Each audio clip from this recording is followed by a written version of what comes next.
We are like, Good evening, everyone, and welcome again to this exciting edition of CII Startup Buzz. We have a fantastic speaker, Anurav, who has built something from scratch, and we have Shilpa. She has been a speaker at a session, so she knows exactly how this session works. She's going to moderate this session. All I'm going to say is this is the 46th continuous session we're doing for CII Startup Buzz every Thursday, 5 p.m. Just put it on the calendar and block it for the next year. Every Thursday, we get exciting founders, we've got VCs, all people connected to the startup ecosystem so that you have all the knowledge you require to scale your startup and become successful. Anytime you feel like asking question, just put it on the chat and it is up to Shilpa to pick it up. If it is interesting, she'll definitely pick it up. I know that. So don't hesitate. You have 45 minutes with Anurav. He's going to share all his experiences, and Shilpa is here to moderate. With those words, over to you, Shilpa. Thank you very much. Hello, everyone. I'm Shilpa Khadilkar and I'm the founder of Renutra.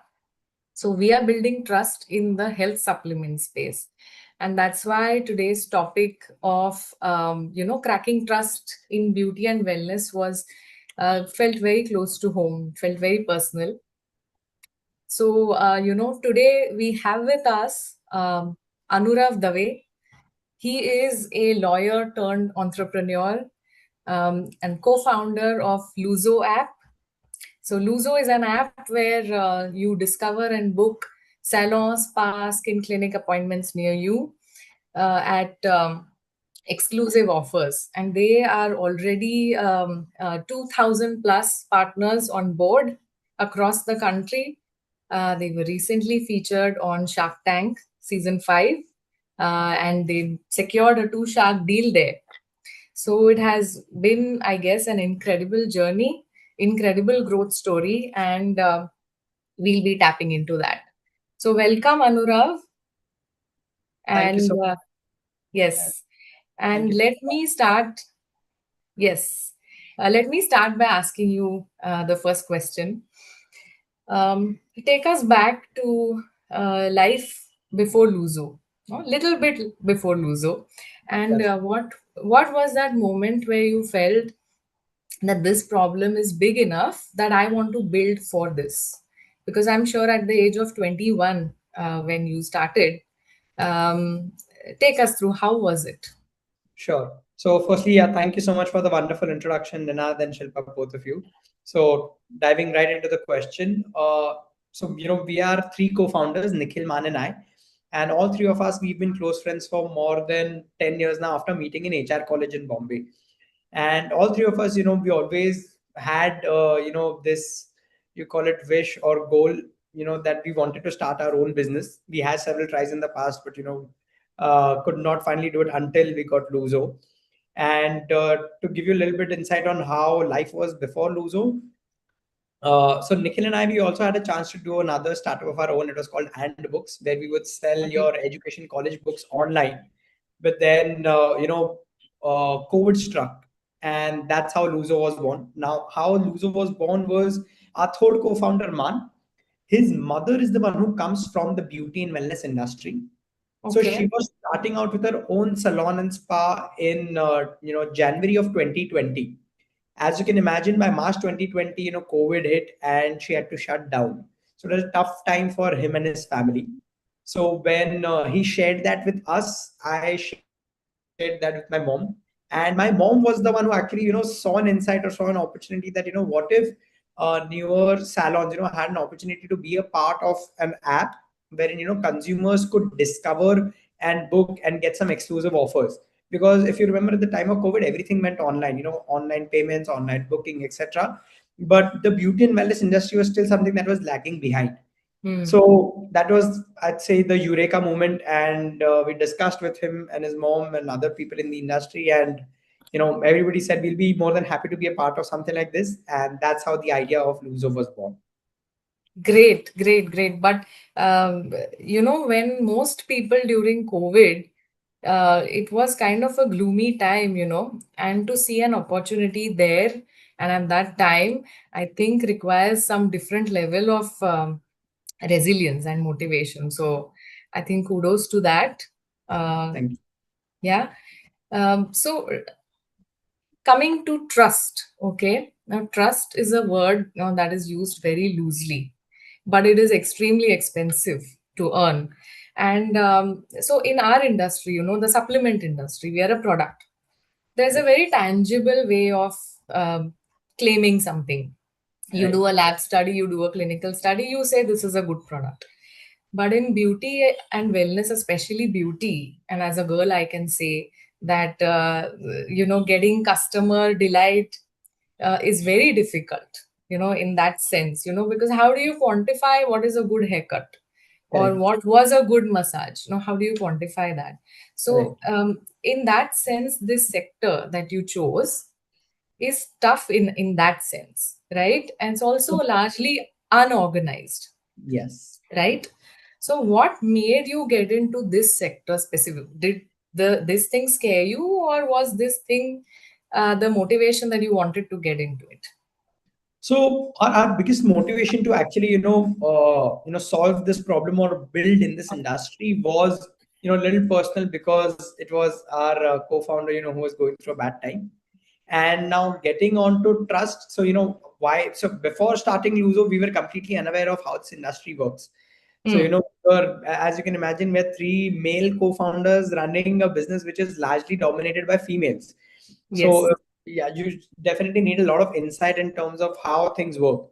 And that's when, it took us some time to get to know our consumer, get to know how the industry functions, and what are the gaps that we need to fill in. And, while we were doing that, so, and I think all of everybody watching this episode probably should understand that, whenever you're building out a business, you need to understand that you need to be at the ground level first yourself. And that's how you build ground up. So even Correct. for us, when we had to onboard salons, spas, or dermats, we were the first ones to go on ground. We've been from door to door. We've realized what are the, different kinds of vendors. Like if you go to a brand, you Right. know that, they're using trusted products. Like say, for example, one of the biggest brands people might know here would be say Enrich or Lakme.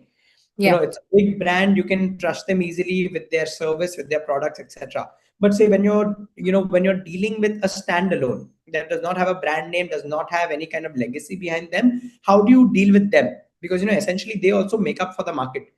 So Yes. that is when an aggregator or a platform like us comes into picture, because we ensure that whenever we are working with anybody, we are doing certain verified checks. Hmm. So, whenever so for example, we are associated with brands like L'Oreal and Schwarzkopf. Hmm. So when we're working with these brands, we get some insight from there in terms of who are their partners, because these are the ones who are using genuine products. These are the ones who are keeping trained stylists. So automatically, and for people, at least for the brands that we work with, because they have a lot, a long standing in the market, we are kind of able to leverage the trust that they have built over the years. So I think Right. that is where really comes to our help, in terms of building a trust for our customers as well.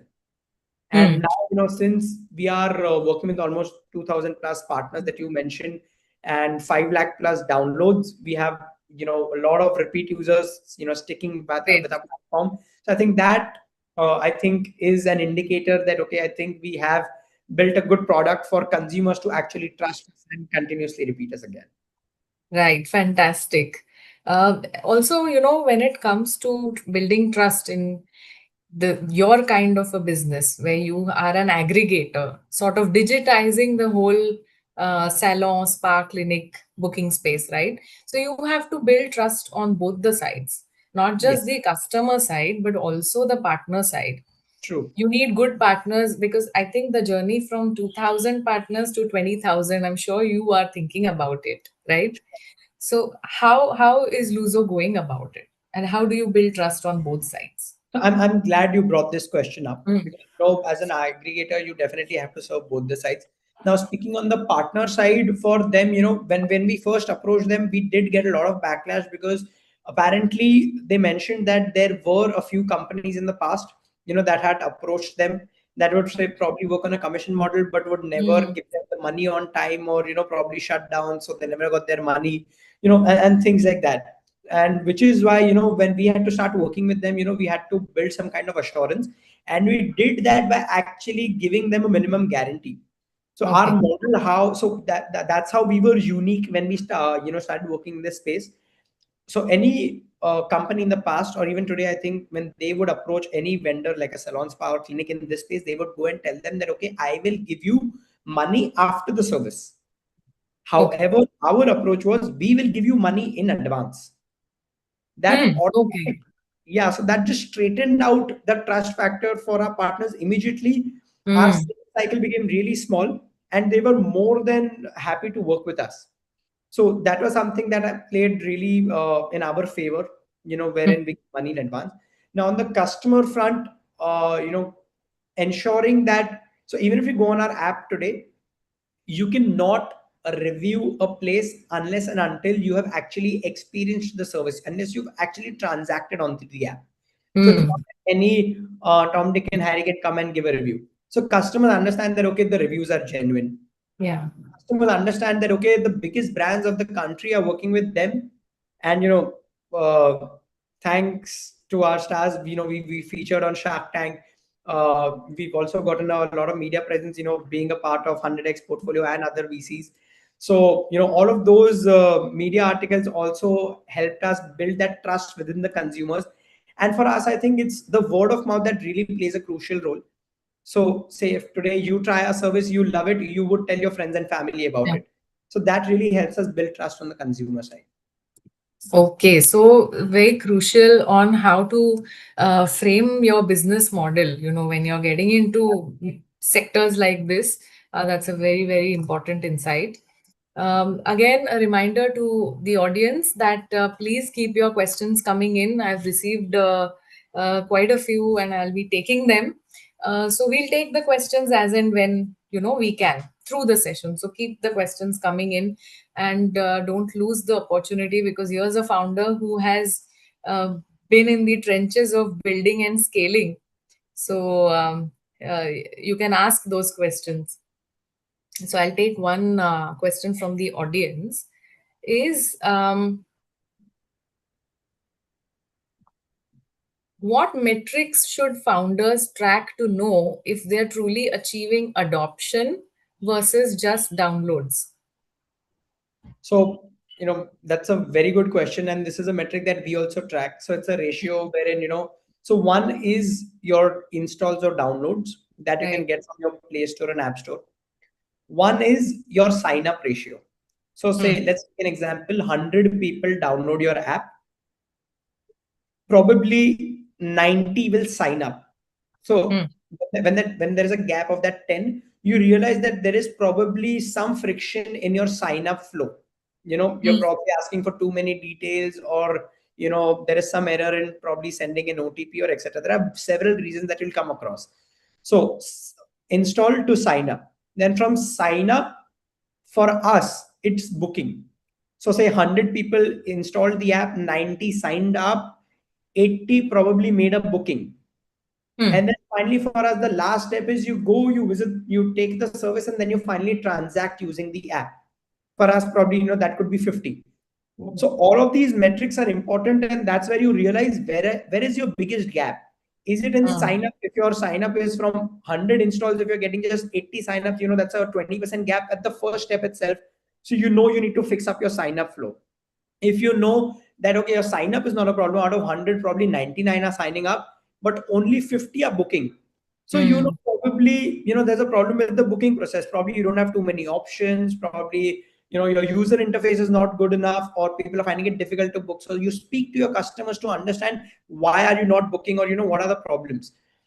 If booking is also good, but you see that the transactions are not happening, again you need to understand, is there a problem with your payment gateway, or is Hmm. there a problem with your offer discounting, or any operational challenge. Again, you speak to your customers, so you need to identify where the gaps are and start fixing on those. Okay, okay. I mean, whatever you mentioned as a founder, I can understand. these small things are ultimately the ones that, matter, the small operational things that you tend to ignore, but I think those are the most important metrics. 100%. And for any founder that is just starting Yeah. out, you all Yes. don't need any great models or anything to track this. Just a plain Excel sheet with month on month 4 to 5 columns that you're tracking, to track that funnel Hmm. and analyze it. I'm sure you'll see the numbers straight up. Or even in today's time, we didn't have that opportunity back then, but today you upload that file to Claude or Oh, yeah. ChatGPT and it will analyze it for you and tell you what's your biggest gap. Yes, So yes, absolutely, absolutely. So, coming to the Shark Tank experience, I'm very curious to know how was it walking into that room, and how was it facing the questions and then finally securing a deal? Or tell us something about that experience, and what did that experience do for Luzo? So, firstly, so as I told you, we're three co-founders. All three of us had a very different, mindset when we were entering. So Huh. one was probably very, very, shy, or you can say, uh, not so confident because Camera. first Yeah. time coming on national TV, etc. But I was probably a lot more calmer. So you need to understand that whenever you're going onto a platform like this, you need to stay calm. And secondly, there are no revisions, there is no camera cut, Okay. whatever. Yeah, so whatever happened, it's just one role itself. Hmm. But having said that, if anybody does get a chance to to go on to Shark Tank, just be very, very, I'd say, not so worried or frightened at all, because the sharks are also very, very hospitable. They will give you time to calm down and just pitch whatever you're comfortable with. So that's not something you should be worried about. In terms of planning your pitch, the Shark Tank team itself, they help you plan your pitch. So that is something, they really help you with the preparation part. But Q&A is something that you definitely have to prepare for. They cannot help Hmm. you with that. Yeah. Yeah. And in terms of how it did for the brand, so for I think if you're a D2C company, Shark Tank is the best for you, because you have viewers from all over the country, and people can just go onto your website and place an order. For us, it was slightly restricted because we are not present in every single pin code of the country. So for us, customer geographies are limited. Hmm. But we did get a surge in signups, so we could identify that a lot of people started signing up because of because of the airing. But I think the biggest advantage that played for us was the trust factor. So Yeah. now we approach any vendor and we tell them that, okay, we were on Shark Tank. They don't even ask for much and they're ready to work with us. For Yeah. customers, whenever in the on our social media or anywhere they see our posts and realize that, okay, it was an app that was seen on Shark Tank India and you can trust it for your bookings, it's very, very easy for them to install and go on with the process ahead. So going on Shark Tank India definitely gets you that badge that, okay, Hmm. as seen on Shark Tank India. So really helps you out that way. Yeah. No, no. And great that you managed to secure a deal. So congratulations on that. Yeah. So we have a question, which I'll just take this one. Something that I also wanted to ask, how do you balance growth with maintaining service quality and trust? So, what I also wanted to say is that from 2,000 partners to 20,000 partners, and probably from lakhs of customers to multiples of that, how do you maintain the service quality, trust? Because we know salons, skin clinics, they are notorious for upselling, right? Yes. uh, so many factors that can go wrong when you scale up. What are your plans for that, and how are you going to crack trust there? Right. So again, two important things here. One, at the customer's front, what we did was we said we are not going to take any prepayments. So it's a Hmm. free booking. You don't pay anything in advance. It's only after you've taken the service, then you pay your bill through the app to avail an offer. So at least on the customer side, they know that, okay, even if I've booked, it's for free. After I go there, I can take a consultation. Only after the consultation, if I'm comfortable with the price, with the service, then is when I go ahead, take the service, and then I pay through the app to get an offer. So at least on the customer's front, we're able to establish that trust at the beginning. Now, on the partner side, one of the mistakes I'd say was probably when you're scaling. Okay, you focus on numbers, just multiply your numbers. But in that quest, what you forget is ensuring service quality is very, very important. Yeah. So this happened with us when the journey, I'd say when we were going from say 200 to 2000, wherein we were only adding numbers. So we had a team that was, say, I'd say the sales team that was only partnering with more and more partners, but there was not a single team that was paying attention to the partners that was onboarded. So in the industry, you would probably refer to it as after sales service. Yes. So we never had that team. And later on, we realized that, okay, we've partnered up with many, but then there are problems also with many. So that's when we realized that, okay, sales is important, but after sales service is equally important, probably more important, because Right. it's otherwise there's going to be a leakage. You add more and you lose some. Yes. That's when Yes. we established that team, our team of account managers that, we call them our growth team because they're the ones who are driving the real growth. They are connected with partners probably on a weekly basis. They look at their business, they understand the stats, they go through their analysis, get some feedback, share some feedback, speak to customers, understand where the gaps are, where the problem is, why the reviews are lower, and they work out on those gaps to ensure that service quality is not compromised. That's when Okay. you understand who do you want to continue working with and who do you want to let go. So that is something that is really, really important. Okay. Okay. So, again, when it comes to scaling to tier two cities, I'm sure you must be planning on that as well, right? Yes, So, the beauty business, again, beauty and wellness, as I said, is unorganized. Tier two cities, even more so. absolutely. And customers are very, very, I won't say loyal, but they stick to that one parlor didi somewhere who knows how she does the haircut, right? Right. So how are you going to tackle that? Because that will be a very big point in terms of gaining the customer trust. I guess even in tier one, there must be customers who demand, oh, I want this particular Correct. stylist for this particular salon. So, I mean, I'm sure you must have thought about it. And how is Luzo planning to go around this? So, first taking your smaller question in terms of the Yeah. stylist request. So on the app itself, we put in a section wherein if you wish to get your service done from a particular person, you have an option to input that. And depending on availability, the partner will connect with you to get that service booked. Now coming to the tier two part, as again, I'd say one of the advice that I'd like to share with others is do not spread yourself too thin unless you can do it. Because early on when we started, we thought probably we'll chase city after city, but Mm. not realizing that it is also important to go deeper in your strongest and your existing cities. Because because when you're talking of geographies, if you do not have the bandwidth to have a team say elsewhere, you cannot keep traveling. And while you're doing that, wherever your headquarters is or wherever your strongest cities are, you're going to lose out on that. So instead of putting efforts elsewhere, you might as well establish a strong position on where you are, because that will really help you out. So as of today, we are present in the top tier 1 cities. So we're ensuring that first we establish ourselves as market leaders there, and then we will focus on to tier two. And by then, I'm sure even the market will start evolving. So our brands, like Lakme, they have 500 salons across the country, right from Kashmir to Kanyakumari, even Lakshadweep Islands. So Mm. for with them, we're able to cover almost 100 plus cities across the country. So Right. they partnering up with such brands itself gives us such insights on how the business is working in those cities, and Mm.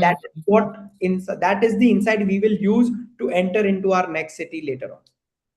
Perfect, perfect. So I think exactly what founders who are thinking about scaling, I think this is a very, very important insight that go deep first, Yes. establish yourself there, and then spreading becomes a little easier and I guess even less costlier.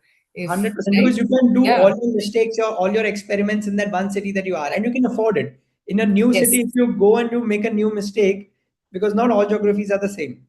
That's the Exactly. cost. Exactly. Yeah. So a great lesson there for anyone who's looking at scaling, especially in such a tough sector. So we have a question. Let me take this one. Are Indian consumers willing to pay more for trusted experiences? I would say yes, because now when you're talking about, for at least for us, when we're saying beauty and wellness, it is Hmm. such a large industry, because beauty and wellness starts right from your basic haircut Correct. and goes right up to your dermat services, wherein a medication is involved, or even procedures are involved, and it has something to do with your skin and Right. hair, and that is not something that people want to take a chance with. So, No messing no, around with that. Yeah. yes. So, or even if not those doctor-led, dermat-led services, even with spas, you want to ensure that you're going to a safe space to get Yeah. your spa services done. You're going to a hygienic place. So definitely, if you wish to avail, say, a spa service or a dermat service, you would want to go to a verified place, a trusted place, and pay even a premium for it, because while you're availing your services, you need to be at peace. This is not something, after a good spa session, you don't want to be anxious about it. Yes, absolutely. Absolutely. So Anurav, a little different from what we have been speaking about. So, what were the hardest 3 months of building Luzo? If you can take us through that, So I or think the or hardest. any hardest, yeah, hardest moments probably. So I think, every time I think it just peaks, because every time you come across a new problem, you think it's the hardest one. Classic founder problem. Yes, and you'll keep coming across those. So I think that's an ongoing journey. But I think it's the beginning that is always tough, because you need to have a lot of patience. Oh, Because once you've started your journey, uh, you know after a month, you cannot say, okay, you know what, I'm tired, I'm going back to my old life. So having that patience when things are not working out, at hmm. least for us, if we were going to say 100 partners, we were not able to sign up partners, or people were not ready to listen to us, and it happened back to back for days, you think it's horrible. When you're building a tech product, I don't think there has been a tech product that is delivered on time. So, say you're expecting in month two your product is ready, but there are bugs, there are issues, there is new development. It gets pushed to month three, four, five, and so all before launch, when you come across these problems where, say, your people are leaving, you don't have enough funds, there are multiple delays, your partners are asking you questions, when is it going to start, they, even after you start, they are not getting enough business, answering them, or Hmm. answer your parents that, okay, you've just started, you're making no money, you're putting in your time, is it even worth it? So I think that period of starting out, I think your first 3 months, I think they're the toughest to begin with. Then Okay, it so becomes different. yeah, but I think like you have to be at it, right? You have to just be Exactly. at it. And no founder has ever said that it's been easy in the beginning, Absolutely. Never. right? Yeah. So, what was the moment that you felt that, okay, this is working and we are on to something? Or take us to that.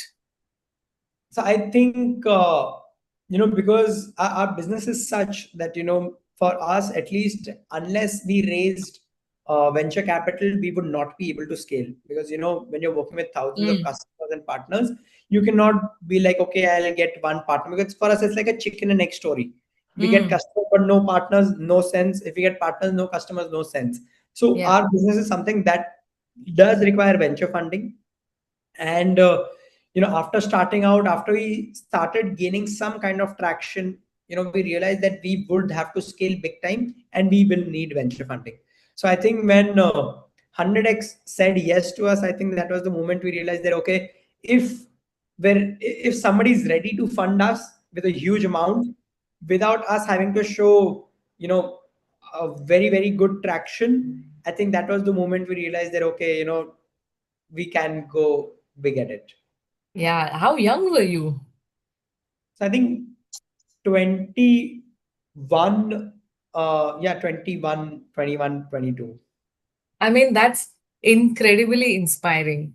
At that age, during COVID, to have that kind of motivation, and it's just very, very inspiring. Thanks. So I think the lesson here, I mean, is for anyone going from idea to adoption and scaling. I think that one thing is just resilience, right? Yes. Just being at it and believing, hoping that it will pay off someday, Yes. right? You have to be a little delusional to believe it will Yes. happen. Again, a classic founder answer. You know, you have to be delusional. There's no room for plan B. If you're too smart to think that you might fail, you'll probably never start. That's also true because all odds are stacked against you in the beginning. Exactly. Correct. So I think resilience is what I'm taking away from your journey. So let me take this question. Someone says, I understand the business model is different, but when you have other players like Urban Clap, what made you still look at this as a potential opportunity? So, I think the difference is in the offering itself. Urban companies catering to home services, we are saying going out. So, with urban company, a service provider will come to your house, but with us, you have to book and go to a salon or a spa or a clinic. So that's how the differentiation comes in. And while the market is so huge, urban company alone can never capture it. So even with urban company, they have another competitor, yes, madam, that is doing home services. Yeah. But we realized that in the going out space, there was nobody. So I think that Hmm. was, our differentiator that we thought we will work upon. So you Correct, always correct. need a little bit of differentiation. Your ideas could be very similar, your industry could be similar, Hmm. but you need a small differentiator, and that's how you do it. Like I think biggest inspiration that I take, is Rapido. In the world of Ola and Uber, I never thought Rapido could succeed. But just slight differentiation of starting out with a bike taxi instead of cabs, and changing that revenue model, I think that we all can witness how huge success or what a great success that Rapido team has achieved. So your there's nothing impossible, I'd say, after that.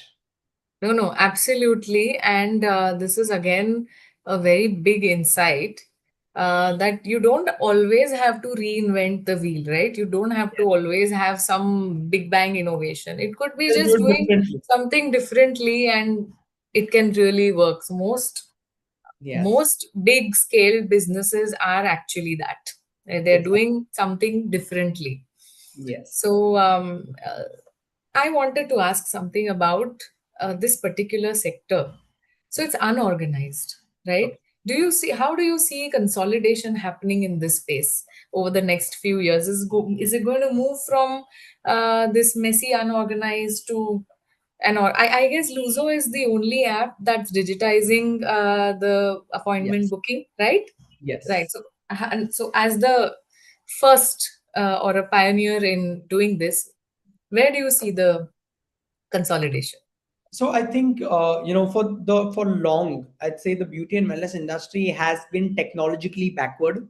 Hmm. And I think in unorganized spaces where you probably also see an opportunity, because they have to get organized someday. With the Correct. country developing, it has to happen, and Hmm. someone has to take charge of it, and someone has to take benefit of it.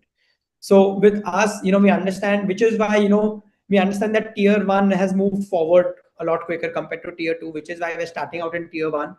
And even with tier one, we understand that with technology coming into play or newer partners coming into the market. So say your old beauty parlors that have been there for years, probably they've not upgraded yet. But any new vendor that starts off today, they will Hmm. start at a good point, right? They will ensure that okay, they're digitized, etc.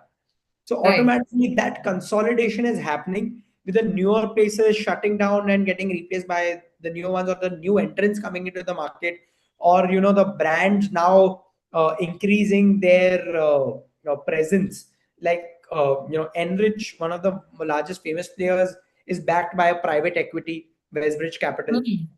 Lakme is backed by Unilever. So when such giants are backing companies in this space, automatically you will see that the consolidation is happening. Okay, okay. So again, sometimes it's the messy places where there is a real opportunity. Yes, Yeah, yeah. But you have to realize that, and you have to be brave enough to enter into it. So I'm absolutely. right. So I don't know if you knew when you were entering, or you entered and then you discovered, oh, this is what we have to solve. No, no, we really thought that this industry was a lot more organized than we Okay. expected it to be. Huh. Because, it is after dealing with, I'd say now, thousands of people, we've realized that people are not there yet. We sometimes have to explain basic maths to people, or make them understand of how to use the app, or how does a customer journey work. So we come across these problems, probably every week.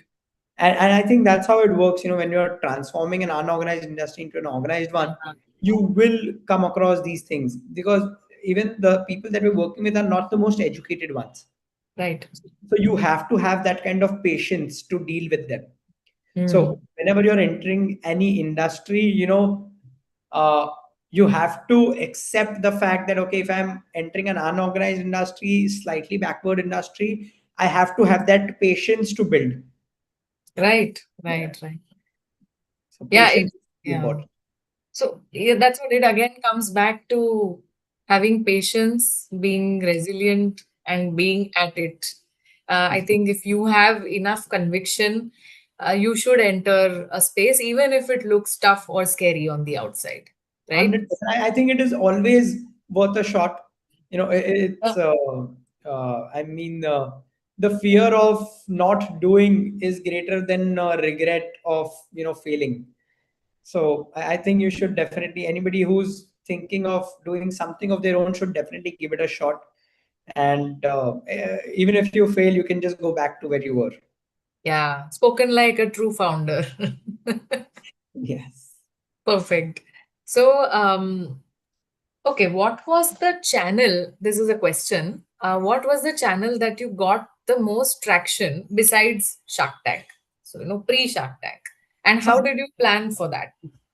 So I think for any new business, that is starting out today, you might get a lot of opportunities, wherein probably people will ask you for, say, offline promotions, etc., and Hmm. collaborate with different partners, wherein they'll ask you for money, vouchers, etc. Do not do that. I think for any early stage business, Meta and Google have enough room to give you direct conversions. And if you're great at social media, nothing Hmm. better. It's free of cost, at least in terms of, of course, you have to make some content. But Yeah. besides that, there is no such customer acquisition cost that's involved. So if you can leverage social media, nothing better. Write blogs, you do get some SEO footfall. Now GEO is coming into picture. So Hmm. if you go to Chat GPT or Claude, or any of these AI tools, and ask, I want to book a salon, can you suggest me a salon booking app that gives me offers? You'll probably come across Luzo. So try working out on how you can get your results into the AI answers, because I think the way people search now is changing. Yes. So that is important. Besides that, uh, you know so I think social media, performance marketing, and your SEO, I think these are your north star, I'd say, of go to techniques for customer acquisition. Do not fall for any chachaji models, I'd say, as Ninad quotes a lot of times. No, no, absolutely, absolutely. And it's also very important for founders to realize where growth lies, and with the changing times, like, I don't know, when you started, probably AI search engines weren't there. Yes. But now I think that's a big channel that you have to work towards. People are 100%. all searching on AI rather than on Google.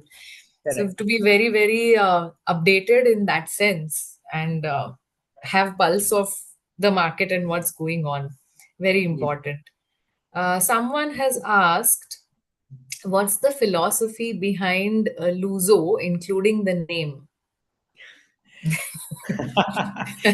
Funny incident. I'm thankful for it too. So it was actually, so our old name was actually Salon Surf. But as Okay. you can imagine, it sounds very, very generic in terms of, if you hear salon surf, you think of salons. But Mm. our goal is to build an ecosystem in the beauty and wellness industry. Now that Mm. does not stick to salons. It extends to spas, it extends to clinics.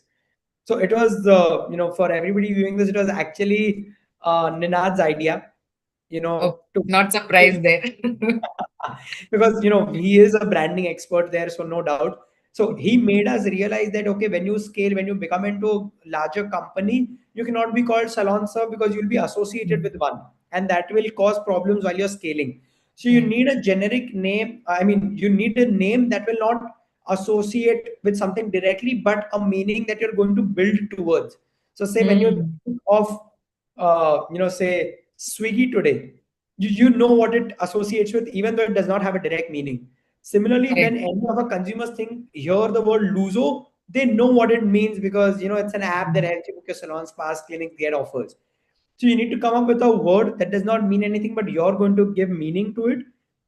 And how did we land up on that word was, it needs to be short, it needs to be catchy, and somewhat resonate with what you're trying to say. So for us, Luso was actually, it has a Portuguese descent, which means to look and feel good. And Oh. the actual word was Lujo, and it pronounced as Luho.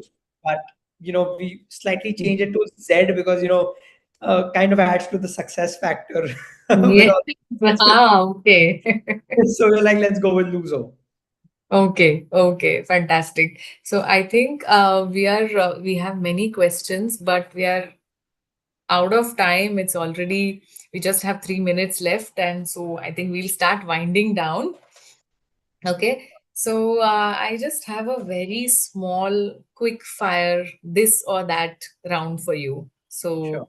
So I hope you will be a spot and answer them. Nothing very controversial, easy No. breezy.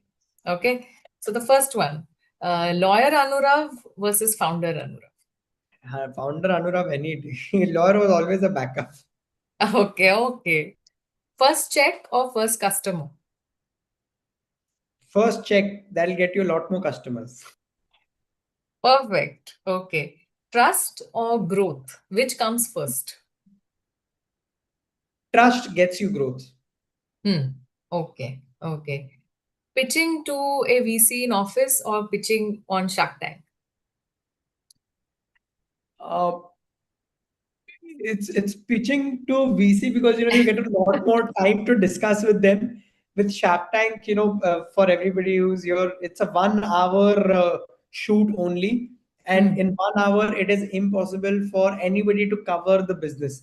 So even with our first investors, 100x VC, our first meeting in the room was almost 4 hours. So Ooh, so yeah, yeah. okay, fair, fair. And the last one, and I think we know the answer to this. One more year of this or back to law? 10 more years of this. Expected. That was expected. Um, so I think we'll start winding down. We come to a close. There are a lot of questions, but I don't think we have time to take those. I'm happy to take them up on LinkedIn. Like, I'm very active on Yeah. LinkedIn. If people want to connect, I'm more than happy to answer this. Okay, sure. So anyone, I mean, people who are interested, please get in touch with Anurav on LinkedIn, and he can take those questions up on that platform. Yeah.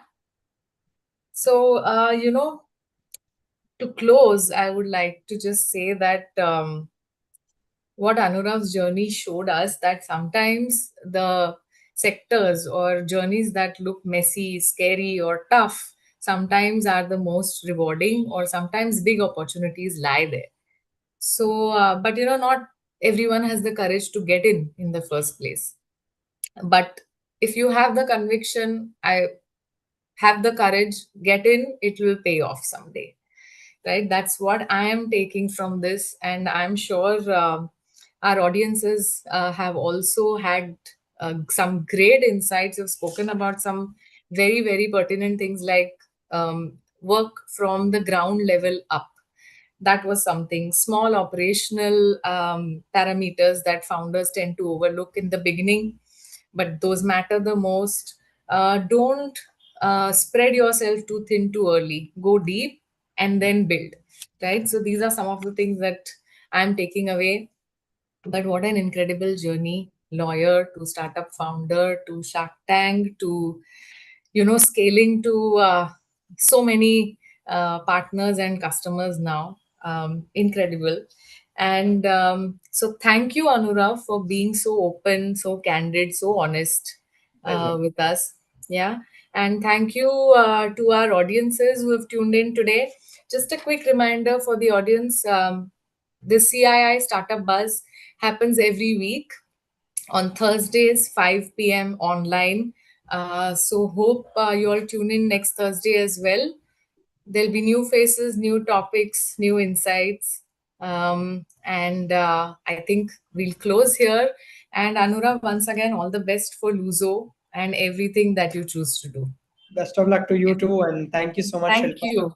and thank you, Thank CII you. team and Ninad for having me. Yes. Okay. Bye. Bye bye.